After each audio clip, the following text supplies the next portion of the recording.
landing with a soft, almost reverent sigh on the cool, dark wood of my hallway floor. But this one carried the faint, unsettling scent of formaldehyde, a whisper of impossibility that prickled the hairs on my arms. Inside, nestled amongst the usual death notices for the recently departed, was a draft, a full, professionally written obituary. For Elias Thorne, a man I'd seen on the evening news just hours before, vibrant and full of life, his booming laugh echoing from the television set. But his obituary, it listed his date of demise as November 23rd. You can almost feel the chill in that, can't you? It wasn't merely a mistake, it was a premonition, a promise etched in ink, arriving with the quiet dread of a winter's first frost. My name is Arthur Finch. For 20-odd years, I've been a meticulous chronicler of endings, an obituary writer, a silent steward of legacies, crafting the final words for lives lived. My world, you see, is one of quiet contemplation, of facts and dates, of bringing dignity to departure. I sit here in my cluttered study, the city's distant hum a constant, indifferent counterpoint to the finality I pen each day. It's a solitary existence, yes, but a purposeful one, or so I always believed. But these strange envelopes, they weren't about what had been, they were about what would be. A trespass, a violation of the very order I held sacred. They started innocuously enough just a few weeks ago. Small, unfamiliar names, people whose passing would barely ripple the surface of the world. I dismissed them, at first, anomalies, a macabre prank, perhaps. But the dates, they never faltered. Each one a tiny, precise dagger. This isn't a story about grief, you understand, or even just about death itself. No, this is a story about the dreadful, suffocating weight of knowing, of realizing that the tapestry of time, once fluid and uncertain, was slowly, meticulously being unraveled, thread by thread, right before my eyes. And that I, Arthur Finch, was holding the scissors. The autumn outside my window had long surrendered to the colder, grayer grasp of early winter. The trees, stark and skeletal, seemed to mirror the growing barrenness in my own mind. Each morning, the same ritual. The coffee, the newspapers, the solemn preparation for another day of memorializing lives, and each morning, a new envelope, a new name, a new date that didn't belong. The paper felt different somehow, colder than regular newsprint. The ink a deeper, almost oily black, and the font always the same, a classic serif, deceptively elegant. I knew, with a certainty that burrowed deep into my bones, that these weren't mass-produced. They were bespoke, tailored, for me, and for the unsuspecting souls whose final breath they foretold. I tried at first to ignore them, to simply discard them into the waste bin alongside the junk mail, but a morbid curiosity, a professional obligation to truth, kept pulling them back. I'd find myself checking the morning news, cross-referencing names and dates, and then the first confirmed strike. A minor city councilman, whose obituary I'd received 2 weeks prior, died suddenly of a hitherto undiagnosed cardiac event, exactly on the predicted date. Not a day before, not an hour after. Precisely. The article detailing his unexpected passing felt flimsy, secondary compared to the grim certainty I held in my hand. You feel that tightening in your chest, don't you? That insidious whisper of something utterly, terrifyingly out of place? And now, Elias Thorne, the celebrated architect, a man of public renown, whose face smiled from magazine covers. November 23rd, just days away. I found myself obsessively tracking his movements, his public appearances. He was everywhere, vibrant, laughing, oblivious. A cruel, invisible clock ticking down his final moments. The silence in my apartment stretched, taut and suffocating. interrupted only by the rustle of newsprint, the soft clicking of my mouse as I searched for any sign, any deviation. But there was none. Nothing. Just the inexorable march toward the date etched in that pristine, chilling document. And then, the evening news broke. A tragic accident. A sudden collapse on a construction site. Elias Thorne, deceased.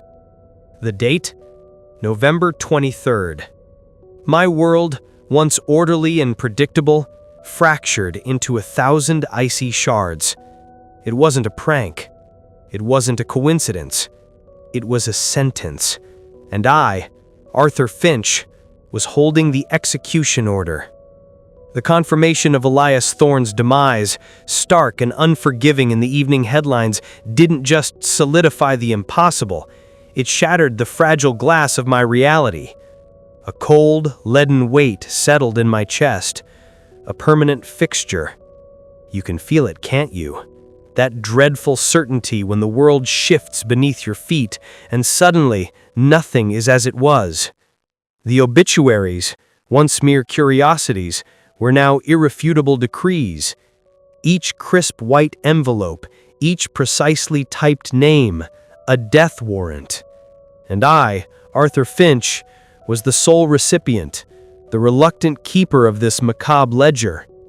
My days became a blur of frantic research. I scoured databases, archived news reports, social media profiles, anything to find a link, a pattern, a common thread amongst the doomed. Were they all from the same city? Did they share an obscure hobby, a peculiar illness, a forgotten ancestor? Nothing. No discernible connection, no secret society, no vengeful spirit leaving a trail of breadcrumbs. They were random, utterly unconnected lives, plucked from the vast ocean of humanity, their endings meticulously plotted, and then somehow delivered to my silent apartment. The sheer, terrifying efficiency of it was what truly burrowed into my mind. No fingerprints, no postmark from an identifiable source, no faint digital trace. They simply appeared, as if the very air outside my door condensed into paper and ink, bearing its grim tidings. The quiet of my study, once a comforting cocoon, now felt like a resonating chamber for my escalating dread. The city's distant sounds, once a gentle reminder of life beyond my walls, became a muffled, indifferent hum, a prelude to the silence that awaited each new name. I started to notice small things, the particular weight of the paper, heavier than any standard stock, almost parchment-like. A faint, almost imperceptible metallic scent, like old blood or rusted iron, clinging to the edges of the latest envelope. You can almost smell it now, can't you? A primal, unsettling odor that hinted at something ancient, something other. I began to check the lock on my door more frequently, peer through the peephole before answering a knock that never came. My sleep became a fractured landscape of shadows and whispered names, each face a potential victim from my growing pile of predictions. Then came Mrs. Albright's, Eleanor Albright, a woman in her late 70s who lived 2 floors below me, always with a bright smile and a plate of her infamous lemon poppy seed muffins on holidays. Her obituary arrived, not in the usual pristine white, but on a slightly aged cream-colored stock, as if it had waited longer to be delivered. The date? Next Tuesday. A simple fall down her basement stairs, a broken neck, heart failure, a small, mundane tragedy. My breath hitched. Mrs. Albright. Not a public figure, not a stranger, someone I knew, someone I saw. The thought of her, vibrant and frail, oblivious to the clock ticking down her final moments, was unbearable. I tried to reason with myself. A coincidence, a dark, twisted coincidence. But the certainty that had taken root within me since Thorne's death scoffed at such feeble comfort. I had to do something, anything. I found myself lingering in the hallway, inventing excuses to speak with her. "Lovely weather, Mrs. Albright. Did you need help with your groceries?" I subtly tried to steer conversations, to probe. "Your basement stairs, they're a bit steep, aren't they? Have you considered a railing?" Her kind, bewildered eyes met mine. She simply chuckled, a light, airy sound that twisted in my gut. "Oh, Arthur dear, they've been that way for 50 years, nothing to worry about." You can feel the futility, can't you? The crushing helplessness of knowing, yet being utterly powerless to change the course of an unfolding tragedy. I even left a note, anonymously, suggesting a home safety check. It lay unopened beneath her door the next day. The dread was a physical presence now, a knot in my stomach that tightened with each passing hour. I watched her, not maliciously, but with a horrifying fascination, a desperate hope that she might somehow defy the pronouncement. I saw her leave for her weekly bridge game, saw her return with a triumphant smile, a little unsteady on her feet. I saw her light in the kitchen, then fade to darkness. The doorbell rang at precisely 10:17 a.m. 2 uniformed officers. They were at Mrs. Albright's door. A neighbor had called, concerned when she hadn't collected her morning paper. A fall, down the basement stairs. She had been reaching for something. Her neck, heart failure. Just as described. I stood behind my peephole, numb, watching them remove her. You understand now, don't you? It wasn't just a prediction. My knowledge, my possession of these obituaries felt like a silent, complicit act. I hadn't sent them, but by receiving them, by knowing, I was no longer a mere observer. I was intertwined. A thread in the tapestry stretched taut, vibrating with the horror of what was to come. The envelopes continued to arrive, more frequently, the dates closer, the details within chillingly precise. One described a man's final lonely moments, a detail so intimate it felt like a violation of his very soul. Another hinted at a secret kept for decades, only to be unearthed in the wake of death. It was as if the sender, or whatever force was behind this, was now listening to my thoughts, tailoring the torment. I started hearing faint, indistinct whispers in the periphery of my hearing, especially when I held one of the obituaries. A low, sibilant murmur, just at the edge of comprehension, like dry leaves skittering across a cold pavement, or sand sifting through an hourglass. It wasn't from the radio, not anymore. It was everywhere, in the air, in the silence between my breaths. And it felt like it was getting closer. I stopped sleeping almost entirely. My apartment, once my sanctuary, had become a prison of foreknowledge. The faces of the living, when I dared to venture out, seemed fragile, their laughter hollow, their futures already sealed. I saw them walking past me on the street, oblivious, vibrant, and I knew their endings. The burden was crushing, isolating. I tried to talk to someone once, a distant cousin, a rambling phone call about strange mail. His voice, polite and concerned, quickly turned to thinly veiled worry for my mental state. I hung up. You see, this burden was mine alone. And the whispers, they were no longer just whispers. They were beginning to form words. And the words, they knew things about me, things only I knew. And I realized, with a horrifying clarity that ripped through my dwindling sanity, that the source of these obituaries wasn't merely outside my door, it was inside my head, and it was tightening its grip. You can feel that chilling grip, can't you? The sensation of your own thoughts turning against you, becoming a weapon in an unseen hand.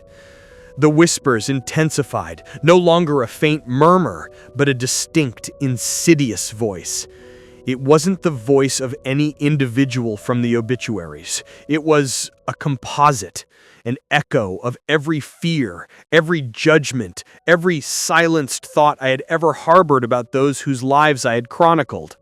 It spoke of Mrs. Albright's minor indiscretions, of Elias Thorne's hidden arrogance. It spoke with a detached precision of an analyst, yet with the biting cruelty of a judge.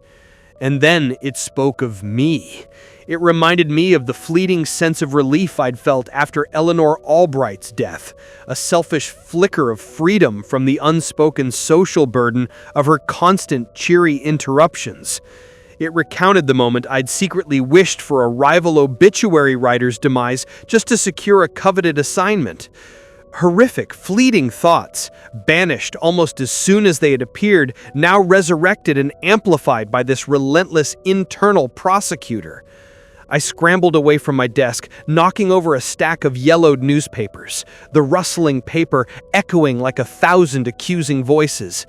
My breath came in ragged gasps. The room, once my sanctuary, was now a confessional, a torture chamber. The furniture seemed to lean in, the shadows on the walls stretching like grasping fingers. It wasn't the physical envelopes I feared anymore. It was the knowledge they brought, the grotesque reflection of my own subconscious that they presented. This wasn't some external entity. It was a parasitic growth within me, feeding on my guilt, on my morbid fascination with the finality of existence. This was my own mind, fractured and weaponized. I tried to fight it, to push the voice back, to silence the accusations. I covered my ears, squeezed my eyes shut, but it was useless. It was inside. It knew every end of my thought, every tremor of fear. And then the final envelope arrived. Not slipped under the door, not delivered by an unseen hand. It materialized on my desk, between my trembling fingers, as I stared at the blank screen of my computer. The paper felt like ice, burning cold against my skin. The scent of formaldehyde was overwhelming now, filling my lungs, searing my nostrils. This obituary was different. The name on the heading was mine. Arthur Finch. My own obituary. I stared at the words, unable to breathe, unable to move. The details were staggeringly precise, documenting my solitary life, my meticulous work, even the quiet despair that had become my constant companion since these envelopes began. It spoke of my reclusive nature, my hidden fears, the very thoughts the voice had just been whispering. The cause of death was listed as acute psychological collapse, followed by an unforeseen physical event. The date. It was tomorrow. A cold, horrifying clarity washed over me, sharper than any razor. The whispers, the obituaries, the terrifying accuracy, they weren't predicting the future, they were creating it. My obsession with death, my analytical dissection of human endings, my repressed desires and anxieties had coalesced into this monstrous manifestation. I wasn't receiving prophecies, I was writing them. My own deep-seated need for control, for order in the face of inevitable chaos, had twisted into this self-fulfilling, self-destructive prophecy. The entity wasn't outside. It was the darkest, most terrifying part of me given form by my own neuroses. It was a command, an invitation, a damnation. You recognize that chilling realization, don't you? When the monster you've been fleeing turns out to be your own reflection. The computer screen flickered, and before me, not my blank document, but my own obituary began to appear line by chilling line, as if I were typing it myself. My fingers, numb and stiff, seemed to move on their own accord. The words flowed, precise and inevitable, describing the events of tomorrow with an agonizing detail that ripped through my remaining sanity. I was not just reading my end, I was writing it. I was orchestrating my own final act, a puppet on strings pulled by my own fractured mind. The cold, logical part of me, the obituary writer, was still at work, meticulously detailing the last moments of Arthur Finch. It wasn't a plea for help. It was a testament, a final confession dictated by the very force that was destroying me.